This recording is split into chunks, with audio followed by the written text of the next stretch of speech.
Nope. No. Oh, hey, Okay, hey. Calling Chris Anderson. in I don't London. recognize the backdrop. You're in Well, London. this is the alternative studio. Oh, is this the Yeah. emergency location? The Yeah. secret I'm location? secret broadcasting bunker. Okay, Yeah. All right. excellent. Calling Rick Byer in Chicago. In the same old place, right? Yes. Always Welcome, home sweet home. everybody, to History Happy Hour, brought to you with the help of Stephen Ambrose Historical Tours. And Chris and I may travel the globe, but sometimes we come back to our home cities and Sometimes. talk about history from our own high-tech studios, or in your case, the emergency broadcasting location. Right. And today our topic will be swashbuckling privateers of the American Revolution. I do Ta-da. want to... what? Da-da-da. No, oh, I see. I wasn't sure what you were doing there. Um, uh, I do want... It's been a week since we've done this, so I don't remember how it goes. Anything. Yeah. I want to say a big thank you to everybody supporting us via Patreon, especially our top shelf supporters. You can certainly join that group by going to patreon.com. And a reminder that you can find out about upcoming shows on our website, which is, what is it, Chris? What's our website? I think it might be historyhappyhour.net. I think you are absolutely correct. We'll And do we have anybody watching, Chris? Anybody there? we do with have us? quite a few. Yeah, we have Doreen. Happy birthday, Doreen, by the way. And Lynn, Wally, Lorelei, and Doug McCord. Jim Latin, yeah, Yeah. I see. Wally Morrison. And I think today's, isn't today George Luz's birthday also? It was, yep. But Luz hasn't joined us yet, so. I know. Well, you can't say happy birthday to him at the beginning of the show because he's not going to be here till later Right. on. Yeah. Well, hi everybody, and welcome. And so, Chris, can we actually get to the show now? I think we can. Yeah. You ready? Okay, I am. I'm prepared.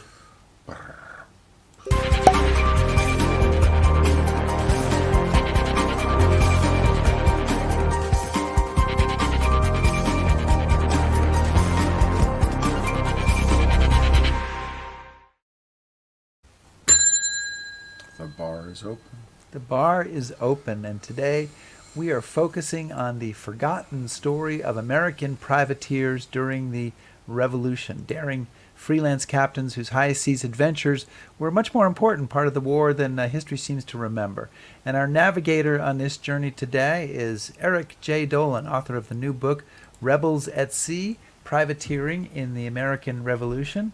And Eric hails these days from the seafaring town of Marblehead, Massachusetts, and that is where he is joining us from today. Eric, greetings. Welcome to Hi. History Happy Hour. Yeah, thanks for having me. I appreciate it. So, Thank you. here's your cocktail check. What do you have? Some rum or grog, or what did you bring No, with I don't you? have. I'm not much of a hard liquor drinker, unfortunately or fortunately. But I do love beer, and I'm drinking Ipswich Ale Oh. Oh, Pilsner. A good friend of mine is the head brewer at Ipswich Ale, so I'm doing a commercial for him at the same time. excellent. Could you talk to him about sponsoring History Happy Hour? I think this could be just the thing for Ipswich Ale to really ramp up their sales. It's always good to have friends who are brewers. That's Yes, definitely. that's very good. Yeah. Chris, how about you? Are you with a cocktail today? Again, that great British invention, gin and tonic in a can. Gin and tonic in a can. It's like Prince Albert, but not quite the same thing. Tasty. Eric, let's stop fooling around and get down to some serious history. And your book is about privateering in the American Revolution, and I think some of us may have an idea, right or wrong, about what privateers really are. But maybe you can start with some context and say what exactly are privateers, and on what scale did they operate during the American Revolution? Okay, privateers are armed vessels that are outfitted by private individuals, and they have government permission to attack enemy ships during times of war. That permission came in the form of a letter of marque, which was a formal legal document that laid out the roles and responsibilities of the privateers. And what would happen is if a privateer went out and captured a British ship or a neutral ship capturing British munitions that were going to the Navy or the Army, the ship would be brought back into port. There'd be a trial to determine whether or not it was a valid prize. And if it was a valid prize, the ship and the cargo would be sold in an auction. And the proceeds from that auction would be split evenly between the owners of the privateer and any investors, and then the men who fought on board the privateer. So it was a way to make money during the American Revolution, but as I argue quite strenuously in the book, most privateersmen were patriots as well. Just like almost everybody else that was involved in the war, there was a profit motive involved, and there was a patriotic element as well. And as to how much of an impact they had, it was quite substantial. There were nearly 2,000 Wow. privateers during the American Revolution. On board those privateers were roughly 20 to maybe as high as 40,000 men. There is some difficulty Jeez. in counting the numbers, but and they captured about 2,000 British prizes. So one way of looking at it is that privateering was probably either the largest or one of the largest industries during the American Revolution. And we can get into it a little bit more, but there are a whole variety of ways in which privateers really took it to the British and had an influence on the war. So, I mean, one of the things that really struck me about the book is I had no idea of the scale of this until I got in it. I mean, this is a huge part of the war. And Yeah. aside from kind of the monetary aspect of it, what are some of the, I guess, other impacts that this had on the war? I mean, is it just Well, about money, or is there something more to this than? oh no, it's about a lot more than money. I mean, money was one of the prime motivators, but basically the privateers took it to the British and made them bleed. Insurance rates, maritime insurance rates in England skyrocketed. The impact of the privateers taking so many British ships led to a war weariness among the British. Privateering activities, because France was very involved and very supportive of American privateering. Privateering, in a very real sense, contributed to bringing France into the war on the side of the Americans. And on the domestic front, the cargoes and ships that were brought in by the privateers helped with the local economy. The outfitting of privateers really gave a boost to local economies as well. Local fortunes were created. The money that privateersmen brought home, coursed through the economy, helped their families. So there were a whole bunch of ways. There was a Pennsylvanian who wrote in 1779 that without the goods that were brought in by the numerous privateers, that he felt that America could not have sustained the war against the British. And in the Caribbean, where privateers were particularly impactful, they captured just up through 1778 250 British ships. And the amount of trade between England or Great Britain and their sugar colonies in the Caribbean plummeted by 66%. And this was deemed such an alarming number that Earl Suffolk in Parliament urged his fellow parliamentarians not to make data like this public because it would basically reflect on the weakness of the nation. So there's a whole suite of ways in which privateering impacted the war. There are also some more horrific ways in which it impacted the war, and that's through the number of privateersmen who were captured. With so many men going to sea, a number of them were captured and they were put into prisons. The most horrific prisons were the prisons in New York City, the prison ships like the Jersey. On board the Jersey, 11,500 prisoners died during the war. Probably 90% of them were privateersmen. So we can't only look at the positive side of privateering, it also had a major impact on our country in terms of death. And when you compare that to the number of men who died in the direct line of fire, which was only between about 4,000 and 7,000, you get an idea of the magnitude of the suffering that privateers went through. But on the flip side, that suffering was well known to Americans and was a cause of great concern. And actually, I believe, and I think the evidence bears this out, that the information that Americans had about what would happen if you were captured at sea actually encouraged Americans on board privateersmen, as well as Continental Navy ships to fight more fiercely Yeah. to avoid getting captured. Yeah. So, Eric, first of all, I want to compliment you. I think you just answered the next 4 questions on my list today. So the show may run a little short, but No. we'll come up with something else to ask you. So while we're talking about sort of the overall impact of privateers, one of the things that I found fascinating in your book is that privateering is very much a business opportunity for people, and not just for the people who are, who own a ship and are going to outfit it, or for the privateersmen, which is the word you use to describe the sailors and officers on these ships. But it's a business opportunity for anybody who wants to invest. And just like on Wall Street today, there's all sorts of ways to invest. You can have side bets and futures and kind of all sorts of things. Maybe they're not calling them that, but tell us a little bit about that. No, you're absolutely right. It's not quite like the Bitcoin frenzy, but there was a speculative frenzy within the colonies because these privateers went out and there was an expectation that they would succeed. That was the hope, and maybe not the expectation. But people could invest in the privateer directly. George Washington invested in at least one privateer, appropriately enough, called the General Washington. Paul Revere invested in privateers. Generals Knox and Greene invested in privateers. Unfortunately, General Nathaniel Greene, there are a couple of letters in the book that attest to his relative failure in picking winners. He kept saying, basically, why isn't Lady Luck on my side? Because a lot of the privateers that he invested in didn't come back with prizes. So you can invest in the privateer itself, but you can also invest in the privateersmen, the men on board. You could buy a portion of their share. Let's say that a man on board was due one share of the profits of the cruise.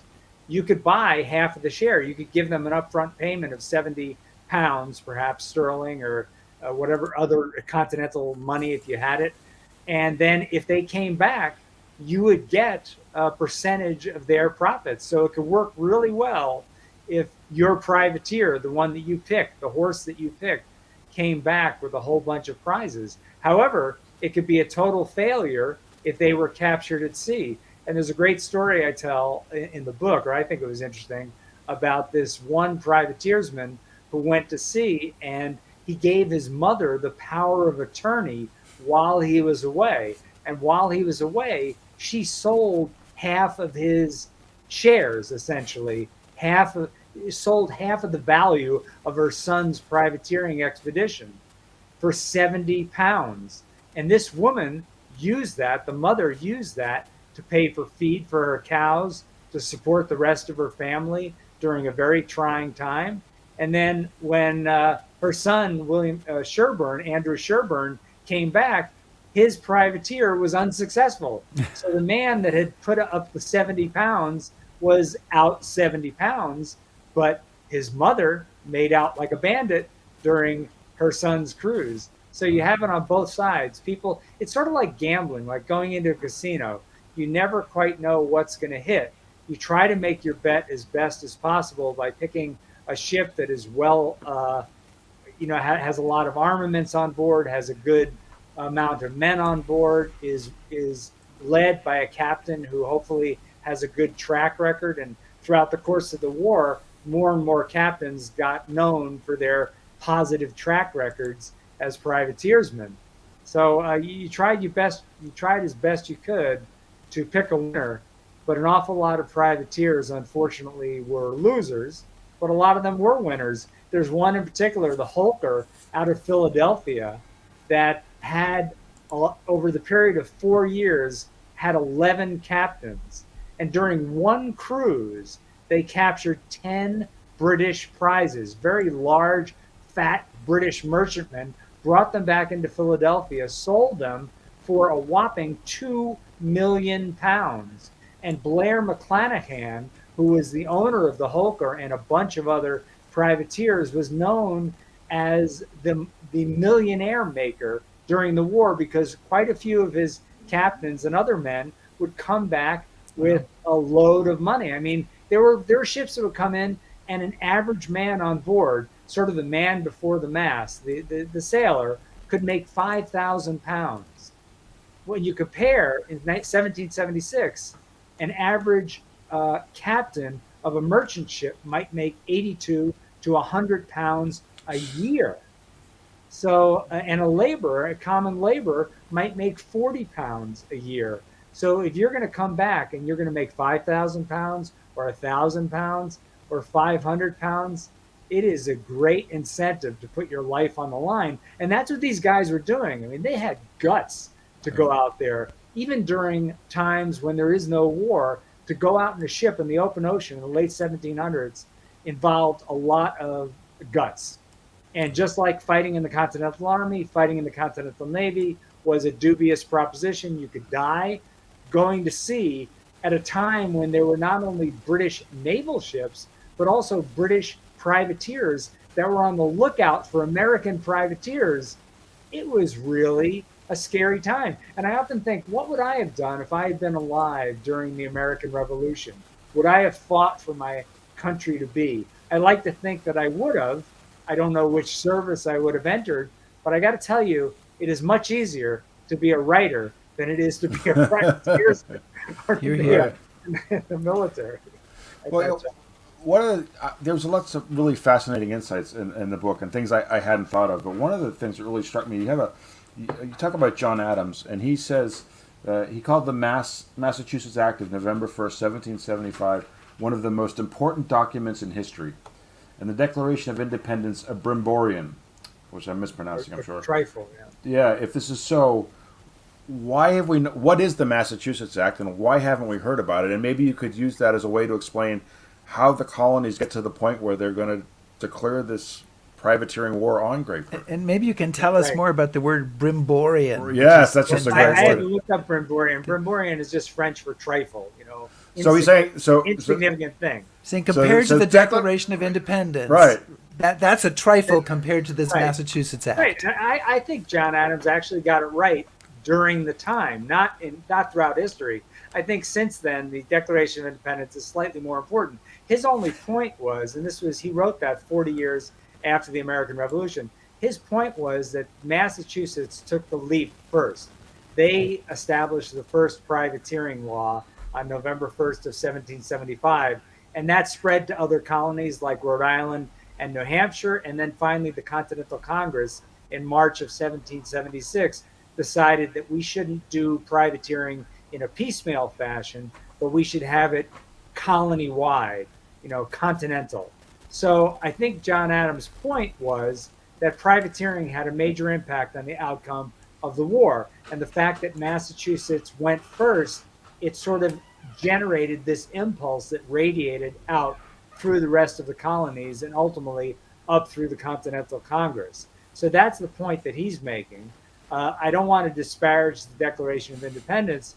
I think that over the last 200 some odd years, I would probably weight it a little bit more importantly than the privateering. You dare to disagree with John Adams? Well, who do you think today. You are? He probably agree with me too.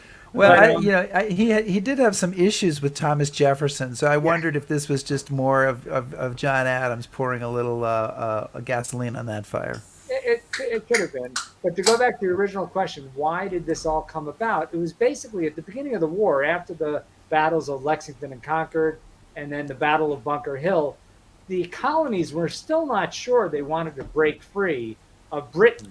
But what was clearly happening is Britain was clamping down on the colonies, in particular Massachusetts and the New England colonies. So the Continental Congress in the summer of 1775 sent out a letter to the colonies basically telling them to defend themselves. And Massachusetts, who had a lot of experience with privateering from the War of the 7 Years' War or the French and Indian War, they had a lot of their merchant ships were laid up because of British clampdown. They had tons of mariners, fishermen, and sailors who were put out of work. So they had a huge potential workforce that could go on these privateers. They knew that privateering was an effective means of attacking an enemy. So they leapt first, and then they were followed by others. And of course, I'm sitting here in Massachusetts. I'm sitting in Marblehead. Marblehead happens to be the home or the birthplace of Elbridge Gerry. Everybody calls it Jerry, as in gerrymandering, but it's Gary. And if you live in Marblehead, you have to say Gary. And if you are caught in Marblehead saying gerrymandering, you'll be kicked out of the pub. So basically, Elbridge Gerry, who was the guy who took the lead in drafting the Massachusetts law, he lived just a mile from here. And he knew very well about the power of privateering, as did John Adams. And they realized that in the absence of a continental navy, which was yet to come into being and was very difficult to create, privateering was a way of having a cost free navy, in effect, a militia of the sea. It was the quickest and most effective way to whip up a maritime force that could not defeat the British Navy. That was never the goal. The goal was to annoy British commerce to such a degree that it would make it painful for Great Britain to continue this war. And also, at the same time, to bring goods and ships and munitions and prisoners into the colonies that would help bolster the colonial side of the war. So I did neglect at the beginning of the show to mention that I am drinking rum. I have my rum. My wife said I should have a tankard of rum, so I have a very tiny tankard, tiny. Thank you for Tiny tankard. So I wanted to make sure that I people didn't think I was forcing you guys to drink and then not drinking myself. I'm going to take some of the questions from our audience, Chris. Absolutely. And I'll do it in some of the order that they came in. I don't know if I can get to all of them, but let's start with Jim Latin. And he wants to know, and you've sort of talked about Massachusetts, but where did privateers come from, northern or southern ports? Did we get southern privateers as well? Because those colonies are also on the seaboard. Not as many far south. I mean, Massachusetts was first, but Philadelphia was second. Rhode Island had quite a few privateers. Connecticut had a lot of privateers out of New London. Georgia, as far as we know, didn't have any privateers. North Carolina, I don't know, Virginia had some privateers. But as you went further south, the numbers diminished a little bit. New England was really leading the way. And I would argue that New England, at the time of the American Revolution, was the most maritime centric part of the colonies, with the exception of New York. I mean, Philadelphia was up there, but New York, as you know, fell into British hands early on.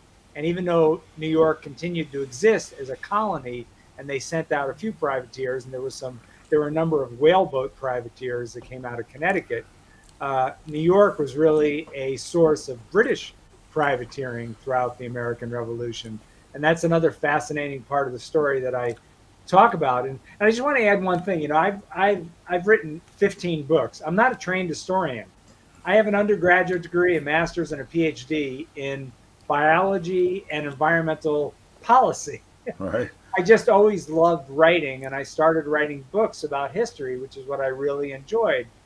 And I always pick topics I don't know a lot about, and that's true about privateering in the American Revolution.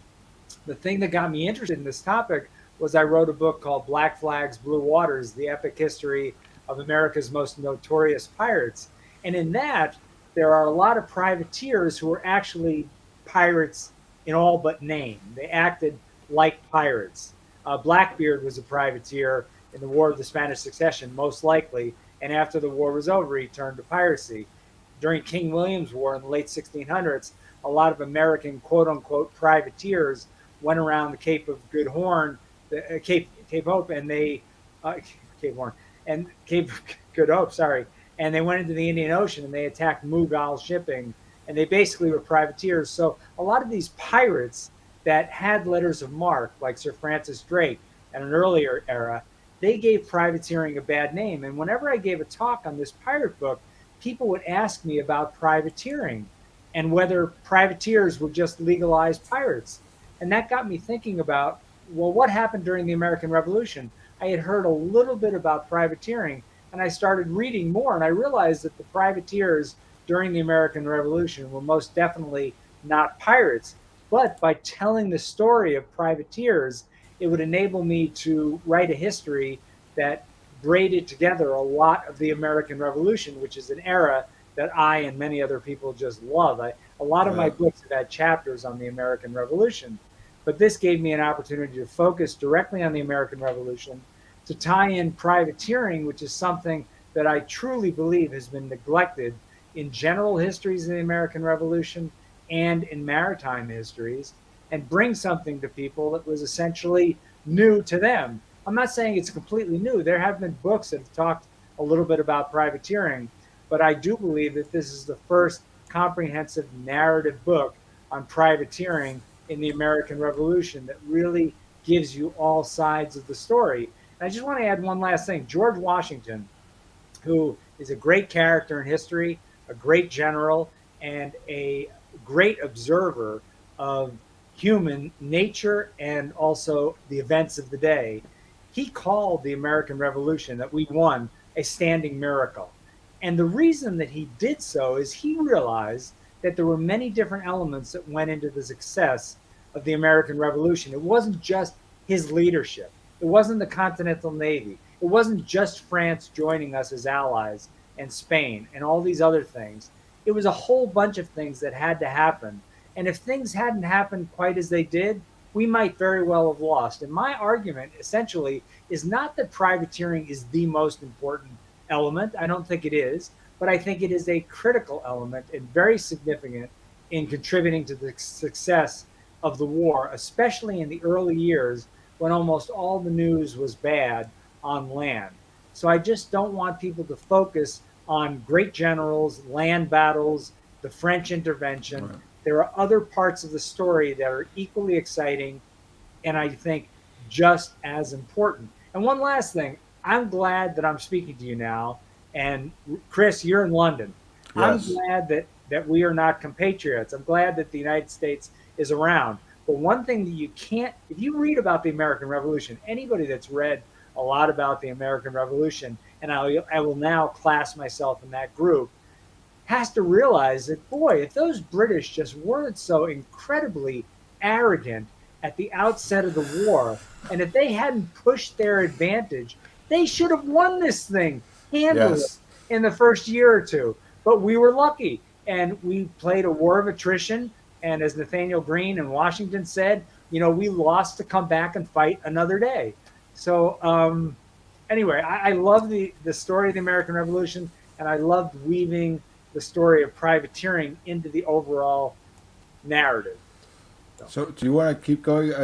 I just wish that our guest had a little more passion about his topic, Chris. I'm that diffident attitude is just really hard for me to deal with. I just insist that the next book be about the loyalist privateers. The ones Yes. that believe in good government and all that sort of stuff. Right. Yes. I'm here to help. I do have a big section in the book about British privateers. That was one of my favorite sections in the book. It is fascinating. I mean, the British privateers that came out of New York, the ones that came out of England.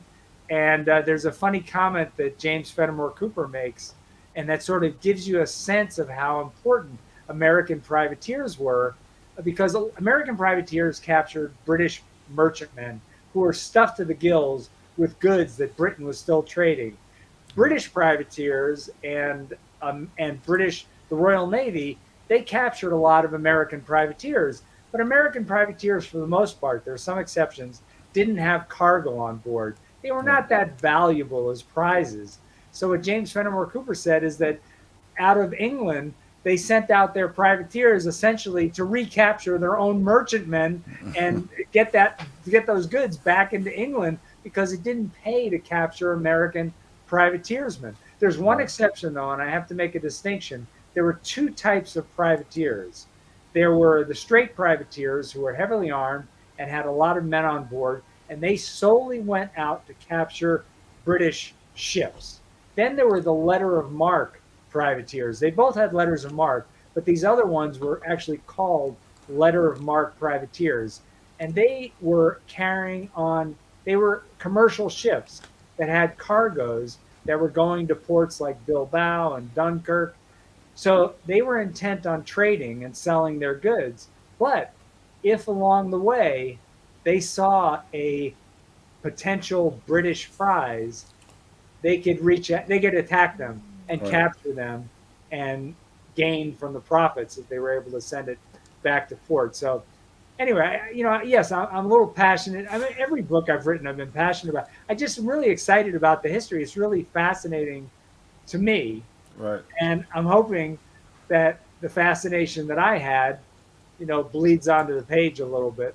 Oh, it does. It I does. think it is. Yeah, Chris, you want to pick More a pages question to about the ask? loyalists, though. More pages about the loyalists. Yeah, Chris likes the Penobscot chapter. Yeah. Let's talk about because that was a Okay. glorious moment in British arms, and as Rick has pointed out to me, Wait a it's second. Are you American or British? well, I'm descendant of. I'm a proud Tory. I'm a proud Tory.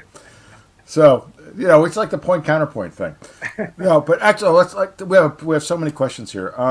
And we'll just pick some. So, Brian Peacock had a question, and he wants to know: were any of the privateers working in the Chesapeake? Because Brian's from that area, and would like to know. I did not run across a lot of information about privateers working in Chesapeake Bay, but there were a lot of privateers that would have come out of Chesapeake Bay, Okay. various ports. They tended to work off the coast mostly.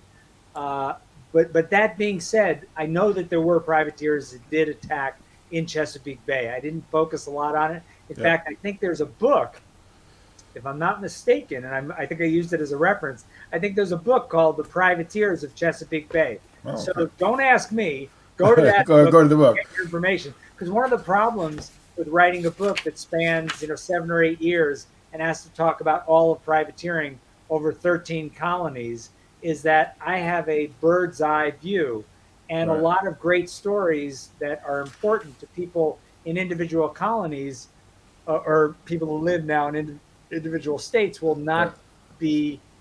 You won't read about them. I got this when I wrote a book about whaling. I wrote a book called Leviathan: The History of Whaling, and I went to talk in Sag Harbor and New London. And in my entire book, which is almost 400 pages, I only had a page and a half on whaling in Sag Harbor and New London, which are very proud whaling Right. Right. towns. And they got upset at me, but they still invited me there. And I wrote a book on lighthouses, and a lot of times I go to these places and I talk, and I don't say a darn word about the lighthouse that's a mile away from where I'm talking. And sometimes people got upset. One woman, I'll just tell you a quick story. One woman came to one of my talks in Newburyport. She sat right in the front row, and she said, my lighthouse book, Brilliant Beacons, do you have anything about the Plum Island Lighthouse, which is nearby? And I said, no. There are 1,500 lighthouses. I only cover so. And she said, right before I started my talk, in a bookstore, she said, well, I'm not buying your book. Okay, you don't have to buy my book. But I get this all the time. And I have gotten probably, I would say, close to 30 emails since this book came out, Rebels Right. at Sea, on May 31st, from people who have ancestors who were privateers, Right. privateersmen. And they ask me, do I talk about them? And of all those emails, and I've gotten even more posts on my Facebook page, there have only been 2 or 3 instances in which I was able to respond, yes, your Right. ancestors in there. And to their credit, the people who don't have ancestors who are in there, they still say, oh, maybe I'll still get your book. What I say is, even if your ancestor's not in there, by reading this book, it'll give you more context to understand the great thing that your ancestor did. Well, and So- you can add to that and say buy the book, and then you can see the bibliography in the back. It'll tell you all the other books that you can read about this, and so Right. you're still Yeah, you're there still are a selling lot your of book. other, yes, Right. absolutely. Here's another question. This one from Lynn Hargrove, and it leads into a big area. I know. Did they Yeah. take some of their prizes into French ports? Oh yeah, that was a big part of the reason why France became our ally from the very beginning. France was giving us munitions.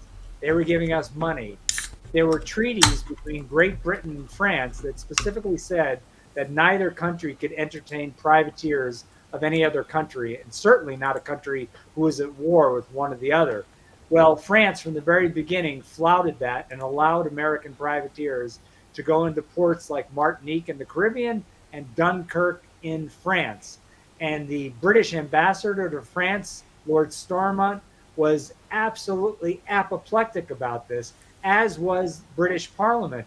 And there are newspaper accounts that I talk about in the book where people say in Britain that if France keeps entertaining American privateers giving them support, allowing them to sell their prizes in French ports, allowing them to take on board French sailors, we are going to have a war with France. Well, the And, war and the really, Americans are all like, oh, goody. yeah, that's what Benjamin Franklin and Silas Deane and the other commissioners, that was their goal. It was explicitly stated from the Continental Congress. They were in France in part to use privateering as a wedge to create greater discord between France and Great Britain, and hopefully to get France to come in on the side of the Americans. Now, I don't want to give you the wrong impression. Privateering was not the main reason that France came in. The main reason was when the Americans beat General Johnny Burgoyne at the Battle of Saratoga in October of 1777 and finally convinced the French that the Americans could win this darn war. They didn't want to throw all in until they were convinced they were betting on a horse that might win. But if Saratoga hadn't occurred, and if the impact of privateering, American privateering on Britain, had gotten even worse, who knows what would have happened? There may have been a declaration of war based on that. But Britain, I'm not sure, but Britain, they didn't want to declare war on France because they didn't want to turn this into a world war. France didn't want to declare war on Britain until they knew they were backing a winner. So basically, the British defeat at Saratoga gave France the evidence they needed that maybe they could go all in. And that, plus the animus that was generated between Great Britain and France because of privateering, created a context within which France became our allies. And I really believe that it played a role. You just have to read what Benjamin Franklin and these other people were saying while it was happening in real time. They thought that privateering was helping the American cause and hurting the relationship between France and Britain. And it absolutely was. So, Rick, well, actually, I want to pick up another question that we got, and this is from Kathy. Here we go. I'm surprised that the British recognized a letter of marque from the colony since they didn't recognize us as a legitimate country. And I would add on to that question. That presents some interesting problems for the British when they capture privateers that you talk about in the book. So maybe you could talk about how are the British handling this. Well, they didn't recognize the letters of marque. They didn't recognize any of the Americans. We were all rebels and rebelling, revolution. They didn't recognize us. They certainly hated privateers. They didn't treat them. They thought they were pirates. I mean, they treated them worse than they treated Continental Navy sailors and officers. But they viewed privateers as pirates, even though they sent out their own privateers to fight against the Americans. The difference was the United States wasn't the United States. It was a bunch of colonies rebelling against the mother country. So they thought that we were pirates. But that created a real problem because they didn't want to recognize sovereignty of the colonies. So if the colonies weren't sovereign, they were still British citizens. And if they were British citizens and they were captured, the privateers, because of habeas corpus in the Constitution, the unwritten Constitution, they were to be brought before a court to be told what they were charged with and then tried. Well, Lord North didn't want to do that because you would clog up the courts and cause great problems.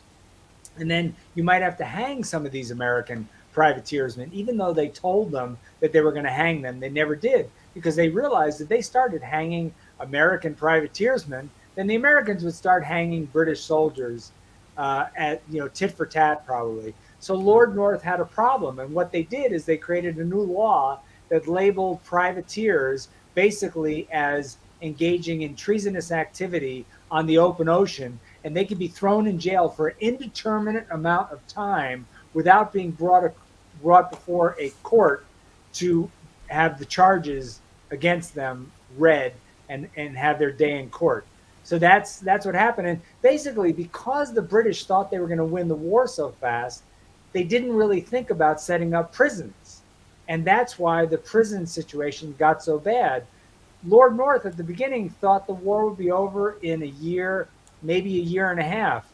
So even though people were concerned that they were basically eliminating privateersmen's right to habeas corpus, their right to a day in court, and throwing them into jail for an indeterminate amount of time, Lord North's response was, don't worry, it's only temporary. In a year and a half, we'll have beaten them. They'll be our fellow citizens again, and we'll deal with it come what may.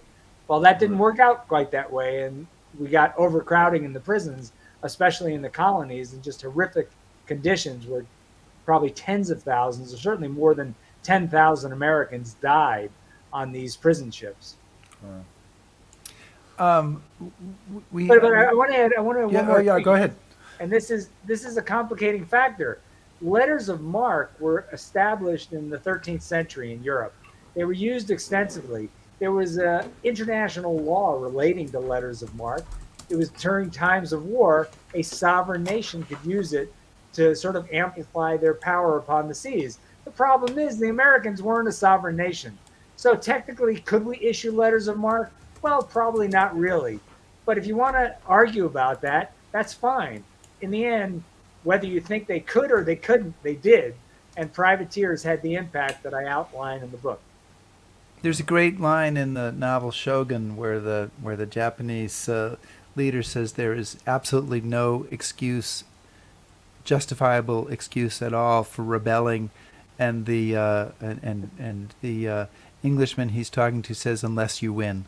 He says, yes, that's the one exception to that rule. That's true. We might as well keep on. We have so many people in the audience asking questions. It certainly makes our life easier, Chris. And I just was looking down for one. So Frank has a question here. Did Lloyd's of London, or if Lloyd's of London wasn't around, somebody, cover the losses of British merchant ships due to privateering? Yes, Lloyd's of London was definitely around. And yes, many of the losses were, in fact, covered. I mean, I don't want to blow this out of proportion. According to Lloyd's of London, about 8% of their ships were captured during the American Revolution. There is no way to argue that America crippled England during the war. Great Britain could have continued the American Revolution for another 5, 10, 15 years if they had wanted to. It would have been painful, but they could have. After the war was over, Great Britain was still the most powerful country around. And of course, they quickly returned to commerce with their former colonies, and they had a great time of it. We didn't have as good of a time in the near term. So essentially, yes, a lot of the losses were covered, but that still didn't make them not painful.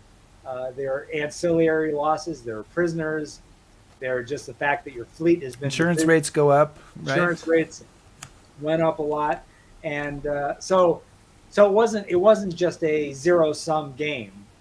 Basically, there was real pain being felt in England, especially because a lot of Englishmen, even though they didn't like the Americans rebelling and they sort of looked down on the Americans, a lot of them, especially the merchant class, realized that the colonies were a great place to trade. And their attitude was, well, if they're not going to be part of our country, let's get this over with and get back to trading with them once again so we can make money. So, is it my turn, or whose turn is it? Yeah, it's your turn. Well, one of the things, again, there were so many things in this book that I hadn't really thought about and that were really fascinating. But one of the kind of other things that you touch on is the privateers' impact on the slave trade. Oh, yeah. And I think that's something an issue that should be raised, and I'd be curious if you could just kind of briefly touch on that. You know. Yeah, I mean, there's a lot of ways. There were a lot of black men. I think we have a picture of James Fortin. He was a 14-year-old free black teenager in Philadelphia who signed on to the Royal Lewis, a privateer out of Philadelphia, and had a very interesting time of it. There were a lot of enslaved individuals who ran away from their owners to sign up for privateers. There were also a lot of owners who would rent out their enslaved individuals as a money-making scheme. But to answer your question more directly, a lot of American privateers were operating off the west coast of Africa and in the Caribbean, and they picked off a lot of British slave ships. So what did they do with those slaves? The Americans didn't emancipate the slaves. They took them to slave marts in the colonies and in the Caribbean and sold them. So in effect, a number of privateers became slave traders. but they had an interesting impact. There's a great book that just came out by Christian McBurney called Dark Voyage that talks about this very issue. And he was very helpful to me in working on my book because I didn't know as much about it as he did. And one of the things that he points out is that the impact of the American privateers on the slave trade was dramatic. In fact, so many slavers, British slavers, were captured that in Great Britain, they decided not to engage in the slave trade at as high a level as they normally did throughout the course of the American Revolution. And as a result, the number of people taken forcibly, black people taken forcibly from Africa during the American Revolution, dropped precipitously. Of course, after the American Revolution was over, it ramped right up. But that's a fascinating sort of byproduct of privateering by causing British slave merchants to decide they should not be engaged in slave traffic right now because there was too much of a risk of their ships getting captured by American privateers. It actually resulted in tens of thousands of black men and women and children not being dragged into the slave trade during the war. It's fascinating. You know, there was a little tiny thing you wrote in passing that caught my eye, and I wanted to ask you about Don't it. tell me that because I have a lot of stories about tiny sentences in books that somebody else, another author, read and said, "Wow, let's turn that into a book," and they turned it into a best-selling book, and you missed it. So what is this? Well, I don't think this is one of those. You said when Congress laid down the privateering legislation that they mandated that 1/3 of the crews Oh, right. be landsmen, Right. people not trained as sailors. And I thought, okay, is this just an early version of the U.S. Congress engaged in bizarre bureaucratic overreach? What is No. the purpose of that? No, it was a great fear. People knew because they had experience of privateering that a lot of men would choose to be privateers rather than go into the Continental Navy because the prospects for making more money are a little bit greater. So they wanted to tamp down on the number of men jumping onto privateers by mandating that 1/3 of all the men on privateers be landsmen. Now, we don't know if that 1/3 stipulation actually played out on the ships. I mean, somebody that is far more patient than I am and could dig deeper into the records might be able to get a good bead on that. But I doubt it. I doubt that there was compliance with that. There was certainly no overt enforcement of that.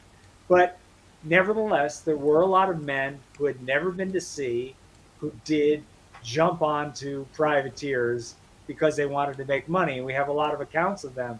And there are funny accounts of men going to sea. They were formerly farmers or laborers on land, and they have to learn the language of the ship. They have to deal with seasickness. I mean, this is very common in the whaling industry as well. There were a lot of men who had never been to sea that jumped on the opportunity to be on a whaling ship. And for the first couple of months, it was a particularly difficult experience. Anybody that's ever been on a boat at sea, even a sailboat or a motorboat, and you engage in, you have some rough weather, you know, seasickness is, you have to take a while to get used to it. I've been on a number of boats where I've never thrown up, but I've come close. Going out of Chatham once, Chatham Harbor, on a fishing vessel, and right outside of the bar, it was in thick fog. You couldn't see 10 feet in front of you, and the rollers were about 8 feet from top to trough. And we were going up and down, and the captain was just talking to me like it was a day in the park. And I was not talking because I was trying hard not to throw up. I like the story you had in the book of the sea captain who put the water pump at the top of the mast. Oh, yeah. So that the landsman who had never climbed up the mast, where if you wanted to drink any water, you were going to have to go all the way up to the top of the mast. But I'm Yes. jumping in, Chris. It is your turn. No. Yes. You've touched us on this a bit, but again, one of the things I found interesting was the impact of privateering on Britain's morale and Britain's willingness to sustain the war. You had mentioned earlier that if the British had had the willpower, they could have kept the war going after Yorktown for 5, 10, 15 years, however long it took. Right. But you talk a bit about how this privateering effort really impacted morale and the willingness of Britons to sustain the fight. And maybe you could kind of talk about that a bit. Well, it's part of an overall narrative. I mean, it wasn't just privateering. Right. It was the losses at Yorktown, at Saratoga. It was the number of prisoners that Americans took. That was a little bit of a problem in England, the way they viewed it. They weren't treated as poorly as American prisoners in British prisons. But it was just the dragging out of this event, the tamping down on the trade between Great Britain and their sugar islands in the Caribbean. And you have to keep in mind the value of trade between the Caribbean and Great Britain was greater than the value of trade between Great Britain and its American colonies. Right. So the fact that American privateering, as well as attacks by Continental Navy vessels, I don't want to diminish the Continental Navy completely. I don't think they had as great of an impact as the privateers did, but they did have some success. But essentially, the problems in the Caribbean that Great Britain encountered and the plummeting of the value of their trade was a much greater concern to them than the loss of the colonies, in a sense, because it meant more monetarily. So privateering was one of many things that was nibbling away at the British economy and British resolve. And ultimately, when Yorktown came about, after that, it was such a massive and signal and embarrassing defeat that the war dragged on for a number more years. There were more battles down south. There were a lot of people yet to die. But for all intents and purposes, and I'm not the only person to say this, right. A lot of historians have said this, and I think it's really true. For all intents and purposes, after the Battle of Yorktown, the war was winding down. Britain was pissed off. And they were like an upset, I don't know what the word is. They were sort of like a big bully who got a bloody nose. And they didn't know quite what to do. And they started these negotiations, and they lasted a long time because there were a lot of things they had to work out. And Britain was trying to angle for the best possible result. So were the Americans. And in the background, there's this battling going on. And it's fascinating. This is not something I spend a lot of time on in the book. And to be honest, I'm not an expert on this part of the war. But from October of 1781 to the final Treaty of Paris in September of 1783, I know there have been books written about it. It's really a strange sort of it's not a quasi-war, it's a war, but it's sort of like a quasi-war. It's this strange interlude where people are still dying. There's still battles, especially down south. But the people in power sort of know that it's over. It's not a question of if, it's when. And it's this very strange time. Yeah. We haven't talked too much about the individual privateers, and we're coming near the end of our show. And I thought maybe we could talk about one. And he's the person you open the book with, and I know a pretty bold fellow named Jonathan Haraden, who fights a pretty amazing action just off the coast of Spain. And maybe you could, we'll use him as a maybe not typical, but at least illustrative of privateers. Tell us a little bit about him and what he was involved in. Yeah, I mean, Jonathan Haraden was from Salem. He was originally from Gloucester, but he spent time in Salem. He signed on to a Navy vessel, appropriately enough called the Tyrannicide, which he had a dispute over pay. He left the state Navy vessel Tyrannicide, and he went on to head up a number of privateers, but the most important of which was the Pickering out of Salem. And he captured many British prizes, brought back many British prisoners, cannons, and ships. But the story that I start out with, it's interesting because it's not actually a victory, really. He doesn't capture the prize, but it was such an out-of-balance battle that he did well in, that it was deserving of my attention and of attention of the people of the day. Basically, he was heading to Bilbao in 1780, and he was on the letter of marque privateer. Which is in Spain, Bilbao. Spain, right. Bilbao, Spain. He was going to trade. And along the way, he captured a golden eagle, which is not a golden eagle, the golden eagle, a British merchant ship. And then right off the coast of Bilbao, he ran into the Achilles, which was a British privateer, a very big ship. You have to keep in mind that the Pickering and Haraden, he had 38 men on board and he had 16 cannons. The Achilles had 143 men on board and 43 cannons, much, much bigger. But Haraden didn't run. He knew he was going to fight this ship.